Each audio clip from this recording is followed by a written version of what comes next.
7:34 de la noche, 8:34 en Canarias. Antonio Onetti, presidente de la SGAE. Buenas noches. Buenas noches. Bienvenido a Hora 25, Antonio. Muchas gracias.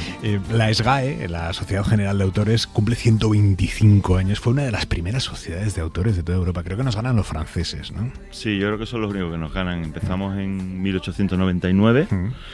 Y bueno, pues aquí estamos. 125 años más viejos. Habéis abierto vuestros archivos para celebrar este aniversario. ¿Qué habéis encontrado ahí? Bueno, de todo, porque realmente cuando una entidad como la nuestra recorre 125 años, lo que hace es vivir las mismas vicisitudes que el resto de la sociedad. Yeah. Concretamente, por ejemplo, hemos hecho una investigación sobre todo lo que fue la SGAE durante la República, la Guerra Civil y la posguerra, que vamos a publicar un libro ahora, y hemos encontrado cosas muy potentes, muy fuertes, ¿no? ¿Por ejemplo? Hombre, por ejemplo, bueno, cuando mataron a García Lorca era socio de SGAE, pero es que el mismo año mataron a Muñoz Seca, ¿no? A García Lorca lo mataron los falangistas en Granada y a Muñoz Seca en Paracuellos los anarquistas, ¿no? Y en ese momento SGAE se había dividido en dos. Había una sede en Coruña Nacional y una sede en la España Republicana de Madrid. Y se le encargó a Joaquín Dicenta, que era uno de los miembros de la Junta Directiva, crear un sindicato de compositores para que todos los socios de SGAE llevaran encima un carnet de la UGT, por si le paraban por la calle y se lo llevaban a Paracuellos. ¿En serio? Claro, y el pobre Pedro Muñoz Seca estaba fuera de Madrid, nunca llegó a recoger ese carnet. Joder. Entonces, claro, lo que hemos descubierto sobre todo en que en esa época, tanto durante la República como en la posguerra, los autores ayudaban a los autores y daban la cara por ellos y los avalaban y tal, ¿no? Y hubo muchísimos que fueron procesados, por supuesto muchísimos que tuvieron que marchar al exilio y otros que desgraciadamente pues fueron fusilados o pasaron muchos años en la cárcel. Con los derechos de toda esta gente? Bueno, pues hubo ocasiones en las que los derechos se embargaron. Ten en cuenta que después de, cuando empezó la posguerra, es Falange la que se hace cargo de aquello. Sí. Y claro, en todos esos juicios sumarísimos que se hicieron en los tribunales de responsabilidades políticas, pues una de las cosas que se intentaba era que cuando un autor se le consideraba que era un rojo, no sé qué, y bla, bla, bla, pues que no se le pagaran los derechos, ¿no? Por ejemplo, ¿no? Y eso pasó con mucha gente, ¿no? Con mucha gente y había autores que estaban en el extranjero, no ya porque se hubieran ido al exilio, sino porque la guerra les cogió estando de gira en América, como Manuel de Falla, por ejemplo, ¿no? Y bueno, pues ahí hubo muchas complicaciones. Se cuenta la leyenda que hubo inspectores que habían estado recaudando los derechos en una zona durante el tiempo de la guerra, que cuando terminó la guerra llegaron a la sede y dijeron: toma, la recaudación de los 3 años, ¿no? ¡Ostras! ¡Qué bueno! Joder, es la historia de España a través de los derechos de autor. Claro. Es buenísimo esto. Sí. A ver, ten en cuenta que cuando se funda SGAE no existía ni el magnetofón. ¿Y entonces ahí qué derechos de autor los derechos de los dramaturgos y sobre todo de los compositores de zarzuela, vale, que eran los que estaban reventando los teatros en aquella época, claro, ¿no? Pero ellos tenían un problema, y es que algunos, como Ruperto Chapí, que fue uno de los fundadores, pues tenían el suficiente músculo y popularidad para poner sus condiciones, pero la inmensa mayoría, porque en la autoría siempre se piensa en Alejandro Sanz o en Serrat, ¿no? Pero hay, digamos, muchos obreros de la autoría en todas las épocas. Y esa gente no podía enfrentarse sola a los empresarios de Paredes, los teatros, y a los empresarios de compañía, que eran los que de verdad cortaban el bacalao. Entonces crearon la SGAE para asociarse y poder poner unas condiciones para todos, ¿no? Y ahora sigue siendo así. Bueno, es que lo que hemos hecho, lo que haya hecho durante todos esos años ha sido irse adaptando a la aparición de los discos, de la radio, de la televisión, del cine, de internet y ahora de la inteligencia artificial. Entonces, en cada momento pues ha habido que intentar que la legislación siga protegiendo a los autores en esos nuevos medios, con esas nuevas tecnologías, y que sigan aprovechando todo ese impulso de difusión que tiene en todos esos medios, ¿no? Esto de la inteligencia artificial generativa, que genera ella sola, esto es un problemón para vosotros. Bueno, es el temazo ahora mismo. Es el temazo. Es el temazo, está claro, ¿no? Hombre, hay que distinguir entre lo que es la inteligencia artificial, que ha venido para quedarse y que está en todos los ámbitos de la sociedad, ¿no? Y que para nosotros los autores puede ser una herramienta que te ahorra tiempo, que te hace el trabajo sucio, que te ayuda, por ejemplo, etcétera, ¿no? Por ejemplo, ¿en qué te ahorra tiempo? Mira, yo soy guionista. Vale. Y lo peor que a un guionista le puede pedir un productor es una sinopsis. Ay, ¿se la pides a ChatGPT? No me lo puedo creer. Hombre, es que la inteligencia artificial te hace una sinopsis de 3 páginas en 2 segundos cuando tú te tardas toda la mañana en hacerla. O sea, el productor y luego ejecutivo te dice, de estos 3 episodios que me has escrito, Antonio, hazme una sinopsis. Eso es lo peor que te puede pasar. Esa es la pesadilla del guionista, la sinopsis, ¿no? Porque además te dice, hazme una de 10 páginas, y cuando la estás haciendo dices, no, te he dicho de 10, no, de 3. Y te parte la mañana, claro. Pero escucha, y te la hace con garantías la inteligencia artificial. Luego tú la tienes que corregir porque siempre tal, pero te ahorra muchísimo trabajo, ¿no? Y en la música igual, pero no solo en la composición, en todos los ámbitos. Ahora mismo tú tienes una grabación que tiene un poco de ruido y tal, y la inteligencia te la quita, te quita el ruido, ¿no? Entonces, hombre, otra cosa es la inteligencia artificial generativa, y ahí es donde está el punto. La que empieza a crear, ¿no? Claro, porque sustituyendo al primero, creador. nosotros, y esto no pasa solo para el SGAE, o sea, hay 200 SGAE en el mundo, ¿no? Y en Europa hay muchas, que lo que estamos intentando es que la legislación proteja la obra del ser humano, ¿vale? Y segundo, que de alguna manera exista una compensación por todo el uso que han hecho esas máquinas o esos software o lo que sea para poder crear, porque es que se han alimentado ya con toda la cinematografía mundial, con toda la música universal, con toda la literatura. Un autor puede vetar que la inteligencia artificial lo que hace es entrenarse con obras que ya existen, ¿no? Un autor puede vetar que eso es lo que estamos intentando. Eso es lo que estamos intentando, que tú puedas vetarlo, pero claro, hombre, el problema es que ya se han alimentado, ello, ¿no? Cobrar como compensación por todo lo que se ha hecho y cobrar por el derecho a que tú alimentes a la máquina con tus obras, ¿no? Pero eso es factible.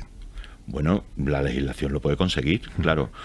Ahora mismo estamos como cuando empezó Internet, que era pues como el salvaje oeste, ¿no? Aquí no se sabe, no hay reglas, vale todo, qué se puede hacer, qué no.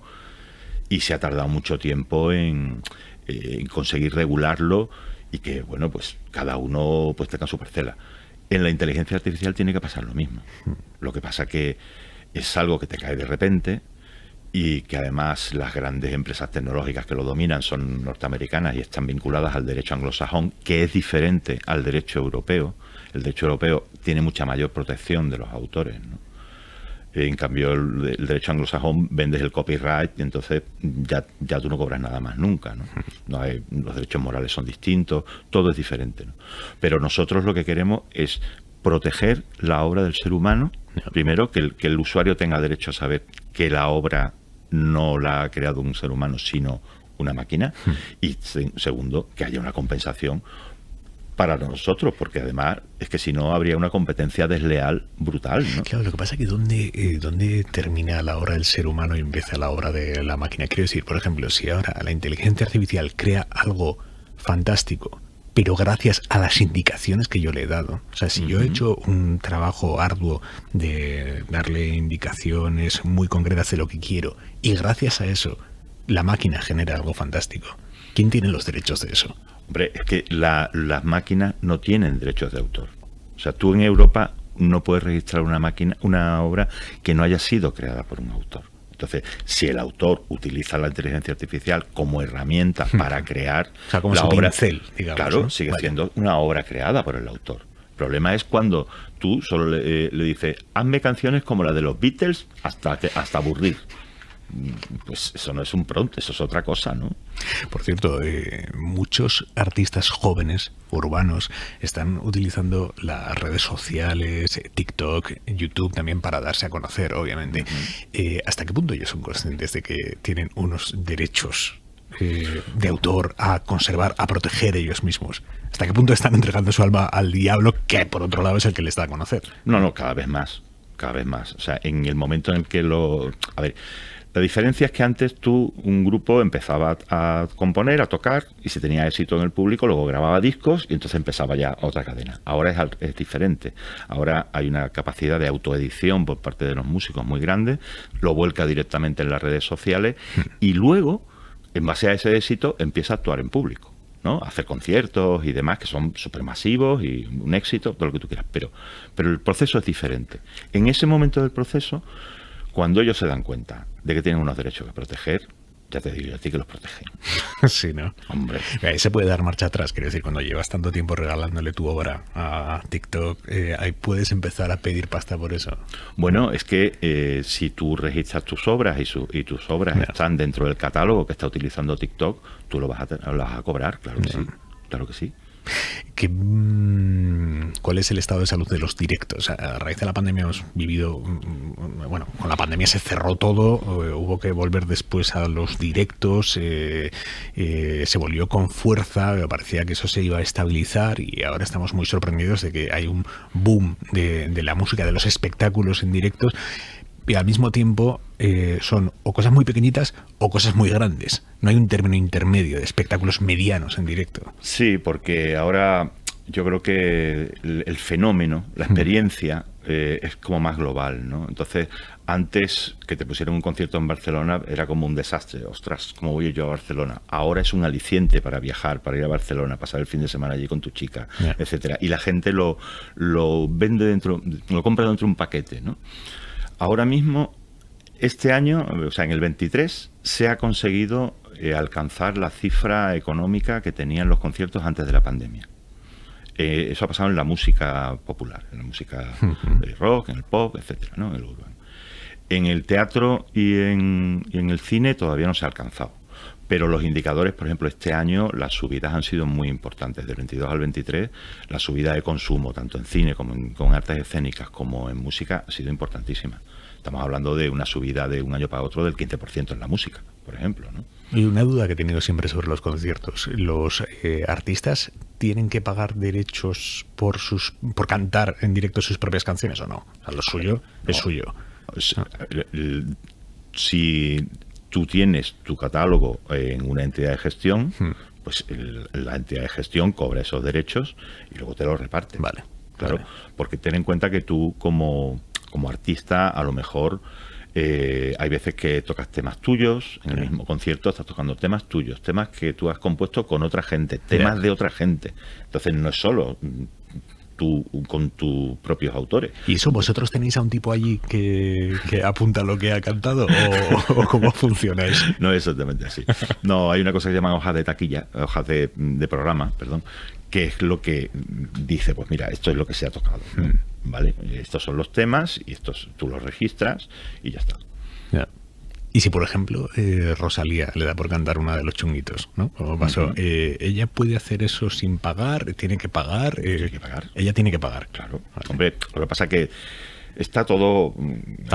Hay una experiencia, ¿no? Es decir, si tú tocas el tema de los chunguitos, pero haces una adaptación de ese tema, pues los chunguitos cobrarán una parte y tú cobrarás otra, ¿no? Vale. Y eso está absolutamente establecido, Sí, ¿no? todo eso está establecido. ¿Cómo ha cambiado el mundo de los derechos de autor? El auge de las plataformas, por ejemplo, con Spotify, que todo el mundo decide en cada momento lo que escucha. Hombre, ahí en Spotify hay una insatisfacción general de parte del mundo de la música porque se cobra poco. Es verdad que se cobra poco, pero tú piensas que tú pagas 10 euros al mes por tener Spotify y tienes acceso a toda la librería mundial. ¿Vale? ¿Sabes cuánto cuesta un CD? Pues un CD hoy en día cuesta entre 10 y 20 euros. Claro. Un LP, un vinilo, te puede costar hasta 30. Claro, con esos precios, lo que cobra el artista por una reproducción es muy poco. Y realmente para que se cobre y se pueda vivir de eso, tiene que haber millones de reproducciones. Entonces, ahí está el problema. Y claro, Spotify se dedica solo a la música, pero Spotify compite con otras plataformas que en realidad la música es un valor añadido, pero en realidad lo que quieren es vender iPhones o tablets o teléfonos o comercio electrónico, ¿no? Por no decir marcas, ¿no? Entonces, claro, eso hace que la competencia lo abarate mucho, y al final lo que se resiente cuando tú haces el desglose de lo que Spotify le paga de impuestos, lo que le paga a los discográficos, lo que le paga a los teleoperadores que hacen que tú puedas escuchar la música, al final lo que le queda a los autores pues es muy poco. ¿Cuál es la principal reivindicación ahora de un autor mediano, digamos, no de Alejandro Sanz, no de David Bisbal, de un autor mediano? Pues que los repartos sean justos. Que los repartos sean justos. Eso es lo principal. Que sean justos, que sean rápidos, que sean eficaces y que todo el mundo pague lo que tiene que pagar. Porque, aunque parezca mentira, muchos autores medianos padecen ayuntamientos que no pagan derechos de autor. Y que de repente dice, pero ¿cómo? Pero la ley, pero no, es que nosotros no pagamos, no, si quieres ir a los tribunales. Hombre, por favor. Entonces, es bastante sorprendente, ¿no? Todo eso ha cambiado mucho, ¿no? Yo creo que en ese sentido, pues la cultura de que esto es el sueldo de los autores y que estas cosas hay que pagarlas, pues ha cambiado muchísimo. Sí, tú notas ese auge de la conciencia social respecto a los derechos de autor. Muchísimo. Hombre, nosotros venimos de una época muy mala, que empezó en los 2010, por ahí, con todo el auge de la piratería, y aquí han pasado cosas que no han pasado en ninguna parte. O sea, yo no sé si la gente es consciente, pero el nivel de piratería que ha habido en España solo lo ha superado Rusia, el mundo, ¿no? No hay una desafección, en la mayoría de los países no ha habido ningún tipo de desafección al respecto, ¿no? Y luego tú en Estados Unidos te descargas una película y pues, te arriesgas a tener al policía en la puerta al día siguiente, ¿vale? O sea que tonterías las mínimas, ¿no? Parece que y a nosotros pues se nos vendió aquello de la cultura gratis y todo vale y descárgatelo todo y tal y cual, en una época en la que los derechos de autor pues podían ser un lastre o un inconveniente para poder hacer un gran negocio, ¿no? ¿Cómo es eso de que la SGAE cuida también de artistas vulnerables? De hecho, ¿cómo es eso de que la SGAE paga muchos entierros? Esto es una cosa que me llama mucho la atención. Bueno, a ver, nosotros tenemos una entidad de gestión colectiva. Eso significa que no solo recaudamos y repartimos los derechos, sino que cuidamos unos de los otros. Entonces, desde siempre, lo que hacen las entidades de gestión, no solo SGAE, es acompañar el ciclo del autor. Entonces, a los autores emergentes se les procura ayudar con formación, a los autores que están más en boga se les da apoyo para que su obra vaya un poquito más allá, se internacionalice, llegue a más sitios, etcétera, etcétera. Y luego hay, sobre todo en la tercera edad, pues hay autores que por enfermedades o porque no han ahorrado para la vejez o simplemente porque su repertorio se ha quedado obsoleto, que eso pasa, porque ahora quién escucha copla o quién escucha, ¿sabes? Hubo una época que todo el mundo lo escuchaba y ahora ya no lo escucha nadie. Entonces, ahí, pues, GAE ayuda mucho a los autores y, desgraciadamente, es verdad, pagamos muchos entierros. Joder, es duro eso, ¿eh? Sí. Es así. Pero es que la vida del autor, como la vida del artista, pues bueno, pues tiene muchos altibajos, ¿no?